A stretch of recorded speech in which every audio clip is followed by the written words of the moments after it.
సచివాలయాలు ఏర్పడ్డాయి. సచివాలయాలు ఏర్పడిన తర్వాత ఈ ఫైల్ మూవ్ చేసి మాకు పట్టాలు ఇచ్చారు, ఇదే కొండ అని చెప్పి చదువు చేయడం జరిగింది. దీనికోసం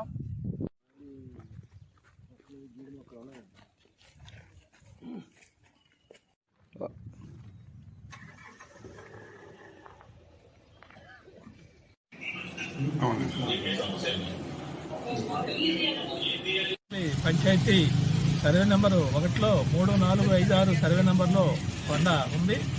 ఆ కొండని గతంలో మాజీ సైనికులకి కేటాయించినట్టు ఎటువంటి చట్టబద్ధత లేకుండా కేటాయింపులు చేశారు. దాంట్లో కూడా అక్రమాలు జరిగాయి. తర్వాత జిల్లా కలెక్టర్ వారంతా పరిశీలించి అది కరెక్ట్ కాదని చెప్పేసి ఆ భూమిని మళ్ళీ ప్రభుత్వం స్వాధీనం చేసుకుని ఇంతవరకు నడుస్తుంటే ఈ మధ్యకాలంలో మరి కొంతమంది వ్యక్తులు దాని కొండపైకి వెళ్లి సద్దించేసి దాన్ని మళ్ళీ ఆక్రమించుకునే ప్రయత్నం చేస్తా ఉన్నారు. కాబట్టి ప్రభుత్వంగా ప్రభుత్వ స్థలంగా ప్రభుత్వ కొండగా భావించిన తర్వాత వేరే వాళ్ళు రావడం అనేది వాళ్ళు ఏ రకంగా వచ్చారు, ఏ రకంగా చదువు చేస్తారు, రోడ్డు కూడా వేసుకున్నారు, రహదారులు నిర్మించుకున్నారు, మొత్తం పనులు చేపడుతున్నారు. దాదాపు 20 ఎకరాలు అని చెప్తున్నారు. 20 ఎకరాలు కాదు, 40-50 ఎకరాలు ఉంటుంది. అదంతా కూడా అన్యాయకరంతో చేయడానికి కావాల్సిన ఏర్పాట్లన్నీ మొత్తం చేస్తున్నారు. దీని వెనక ఎవరున్నారో మరి అధికారులు ఉన్నారా, ప్రభుత్వం ఉన్నదా, ఇలా రాజకీయ పార్టీలు ఉన్నాయా, ఎవరున్నా ఇది కరెక్ట్ కాదు.